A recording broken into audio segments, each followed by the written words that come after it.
150 കോടി നേടിയ ആവേശത്തിലും 200 കോടി നേടിയ മഞ്ഞുമൽ ബോയ്സിലും എന്തിന് ഇൻഡസ്ട്രി ഹിറ്റ് അടിച്ച 2018 പോലും ഇല്ലാത്തതെന്ത്?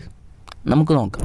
മലയാളത്തിലെ ഫെമിനിസ്റ്റുകൾ പറയുന്നു മോളിവുഡിലെ ബ്ലോക്ക് ബസ്റ്റർ മൂവീസിൽ സ്ത്രീ കഥാപാത്രങ്ങളില്ല എന്ന്. കൂടെ ബാംഗ്ലൂർ ഡേയ്സ് പോലെയുള്ള സിനിമകളൊക്കെ ഡയറക്റ്റ് ചെയ്ത അഞ്ജലി മേനോൻ ഇതിനെക്കുറിച്ച് സ്റ്റോറി ഇട്ടിരുന്നു. നോട്ട് ദി പോയിന്റ്, വണ്ടർ വുമണും ഡയറക്റ്റ് ചെയ്തത് പുള്ളിക്കാരത്തിയാണ്. ഇനി നമ്മുടെ മെയിൻ പോയിന്റ്, ലെറ്റ്സ് അനലൈസ്. ആവേശത്തിൽ ഒരു പ്രധാന വേഷം ചെയ്ത ബിബി എന്ന ക്യാരക്ടറിന്റെ അമ്മ ആയി അഭിനയിച്ചാൽ അവർ ഒരു സ്ത്രീ കഥാപാത്രമല്ലേ? അവരില്ലായിരുന്നെങ്കിൽ മെയിൻ ക്യാരക്ടേഴ്സായ ബിബിയും അജുവും ശാന്തനും ഒക്കെ വരിയായി. രംഗണ്ണൻ്റെ ഇമോഷണൽ പാർട്ടിൽ മെജോറിറ്റി പോർഷൻസും വരുന്നത് ബിബിയുടെ അമ്മ കാരണമാണ്.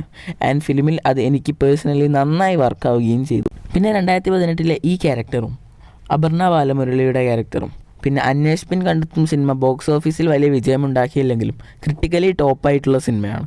അതിൽ ആ രണ്ട് കഥയും നടക്കാനുള്ള മെയിൻ കാരണങ്ങൾ തന്നെ അതിലെ രണ്ട് പെൺകുട്ടികളാണ്. പിന്നെ ആട്ടത്തിലെ സെറിൻ ഷിയാബിൻ്റെ ക്യാരക്ടർ, ഇതൊക്കെ അഭിനയ പ്രാധാന്യമുള്ള ക്യാരക്ടേഴ്സാണ്. ആടുജീവിതം, പ്രേമലു ഇതൊന്നും ഹിറ്റ് സിനിമയല്ലേ? ഈ സിനിമകളൊന്നും ബ്ലോക്ക് ബസ്റ്റർ അടിച്ചിട്ടില്ലേ? 100 കോടി അടിച്ചിട്ടില്ലേ?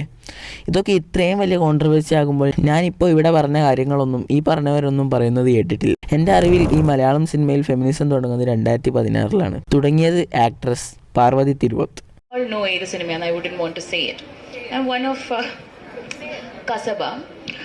അന്ന് എയറിൽ കയറിയതാണ്.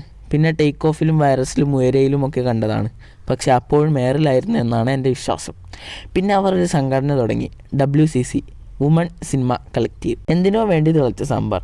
അവർക്ക് ഫെമിനിസം പറയാൻ വേണ്ടി ഉണ്ടാക്കിയ ഒരു സംഘടന. ബട്ട് അത് കംപ്ലീറ്റ്ലി ഒരു ഡിസാസ്റ്ററായി മാറി. പക്ഷെ അവിടെ ഫെമിനിസം വീണ്ടും വളർന്നു വന്നു സോഷ്യൽ മീഡിയയിലൂടെ.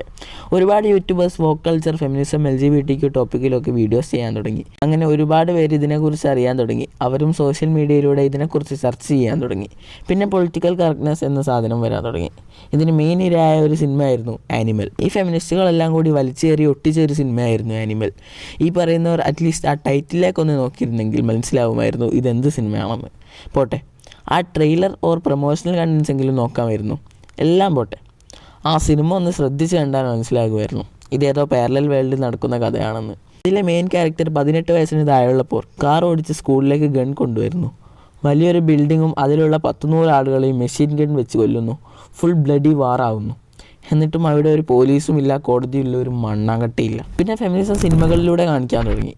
മെയിൻ ഇരായിരുന്നു ഹോളിവുഡിൽ MCU. എൻഡ് ഗെയിമിന് ശേഷം മൊത്തം കുളമാക്കി വെച്ചിരിക്കുന്നു. നോവേ ഹോമിന് ശേഷം full box office failures. Mrs മാർവലിലും ഷീ ഹൾക്കിലും ദി മാർവൽസിലും എന്താ കാണിച്ചു വെച്ചേക്കുന്നത് എന്ന് നമ്മൾ കണ്ടതാണ്. ദ മാർവൽസ് എന്ന് പറയുന്ന ആ പടം ഇതുവരെ എനിക്ക് കണ്ടു തീർക്കാൻ പറ്റിയിട്ടില്ല. പിന്നെ സ്റ്റാർ വാർസും ഫെമിനിസം കുത്തിക്കയറ്റി മൊത്തത്തിൽ കുത്തുവാളെടുത്ത് നിൽക്കുകയാണ്. അതുപോലെ തന്നെ നെറ്റ്ഫ്ലിക്സിൽ ഓരോ സീരീസിലും മൂവീസിലും വെറുതെ വെച്ചേക്കുന്നു. ഇനിയിപ്പോൾ പൈററ്റ്സ് ഓഫ് കരീബിയൻ നെക്സ്റ്റ് പാർട്ടിൽ ജാക്ക് സ്പാരോക്ക് പകരം വേറൊരു വുമൺ ലീഡിനെ വെച്ച് റീപ്ലേസ് ചെയ്യുന്നു. പക്ഷേ ഇതുപോലത്തെ കുറച്ച് സാധനം ഓവറാക്കാതെ നല്ലോണം കൊണ്ടുവന്നൊരു സീരീസാണ് ദി ബോയ്സ്. ഇനി തിരിച്ച് മോളിവുഡിലോട്ട്. ഈ പറഞ്ഞ മഞ്ഞുമൽ ബോയ്സിലുള്ളവരെ റീപ്ലേസ് ചെയ്ത് വുമണിനെ ആക്കുന്നതൊന്ന് ആലോചിച്ച് നോക്കിയേ. ആലോചിക്കുമ്പോൾ തന്നെ ചിരി വരുന്നു. പിന്നെ ആവേശത്തിൽ രംഗണ്ണനായി ഫഹദിക്കക്ക് പകരം ഒരു മെയിൽ ആക്ടറിനെ തന്നെ ഇമാജിൻ ചെയ്യാൻ പറ്റുന്നില്ല. പിന്നെയാണ് ഒരു ആക്ട്രസ്. പിന്നെ ഈ അടുത്തിറങ്ങിയ നല്ലൊരു സിനിമയാണ് ലാപ്പട്ട ലേഡീസ്. അതിലും ഫെമിനിസം പറയാൻ വേണ്ടി മാത്രം ഒരു ആക്ട്രസ്. വെറുതെ ഒരു ആവശ്യമില്ലാത്ത കുറേ ഡയലോഗ്സ്. ബട്ട് ഇതേ ആക്ട്രസ് തന്നെയാണ് പായൽ കബാഡിയുടെ all we imagine as light എന്ന പടത്തിലും അഭിനയിച്ചത്. ഈ കോൺട്രവേഴ്സി ഒക്കെ ഇവിടെ നടക്കുമ്പോൾ നമ്മുടെ നാട്ടിലുള്ള കുറച്ച് വുമൺ കാനസ് ഫിലിം ഫെസ്റ്റിവലിൽ പങ്കെടുത്തു. പോരാത്തതിന് സെക്കൻഡ് ബെസ്റ്റ് ഫിലിമിന് കൊടുക്കുന്ന അവാർഡായ ഗ്രാൻഡ് പ്രിക്സും നേടിയെടുത്തു.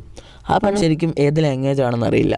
ബട്ട് കൂടുതൽ സ്ക്രീൻ ബേസും 2 മലയാളി നടികൾക്കായതുകൊണ്ട് മെജോറിറ്റി പോർഷൻസും മലയാളത്തിലാണ്. ഇതുപോലെ ഒരുപാട് മൂവീസ് വുമണിനെ റെപ്രസെൻറ്റ് ചെയ്ത് വരുന്നുണ്ട്. ബട്ട് അതൊന്നും ഈ പറയുന്നവർ കാണുന്നില്ല. ഇതൊരു മൂവി ഇൻഡസ്ട്രിയാണ്. ഒരുപാട് ജോണേഴ്സും ടീമും ഫീമെയിൽ ക്യാരക്ടേഴ്സ് വേണ്ടതും വേണ്ടാത്തതുമായ പടങ്ങൾ വരും. അതുകൊണ്ട് ഒഴുക്കിനനുസരിച്ച് പോവുക. ഈ വുമൺ ഇല്ല എന്നും വെച്ച് ഈ പടങ്ങളൊന്നും ഫെയിലായിട്ടില്ലല്ലോ. എന്നാൽ നല്ല ഫീമെയിൽ ക്യാരക്ടേഴ്സുള്ള പടങ്ങളും വിജയിച്ചിട്ടുണ്ട്.